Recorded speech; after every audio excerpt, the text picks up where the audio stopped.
Hi friends, today మేమైతే శ్రీకాకుళంలో ఉన్న ఈ శ్రీకూర్మం టెంపుల్ని విజిట్ చేసాం. మేము వెళ్ళేసరికి చాలా పెద్ద వర్షం పడడం వల్ల ఈ ఎంట్రన్స్ గుమ్మం మాత్రం చూసారు కదా ఎలా వాటర్తో నిండిపోయిందో. అయినా సరే మేము ముందుకైతే వెళ్ళిపోయాం. అండ్ ఇంకో విషయం, నేనైతే టెంపుల్ మొత్తం విజిట్ చేసినా సరే లోపల గర్భగుడి వీడియో తీయలేదు. అందరికీ తెలిసిందే కదా, లోపలికి ఫోన్ ఎలా చేయరు, ఒకవేళ చేసినా సరే వీడియో తీయనివ్వరు. సో నేనైతే గుడి బయటంతా మాత్రం వీడియో తీశాను. అండ్ చూస్తున్నారు కదా బయట ఈరోజు చాలా జనం అయితే ఉన్నారు టెంపుల్లో. అండ్ ఇదైతే కాశీకి సొరంగ మార్గం అనమాట. బట్ లోపలికి నేనే వెళ్ళలేదు, మా అమ్మ కూడా వెళ్ళి ఉండదులేండి.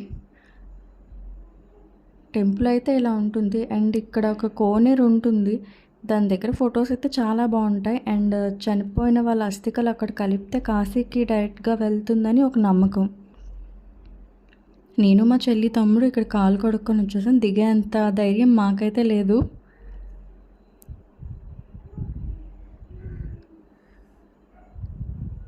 వీడియో కనుక నచ్చినట్టయితే ప్లీజ్ లైక్, షేర్, సబ్స్క్రైబ్.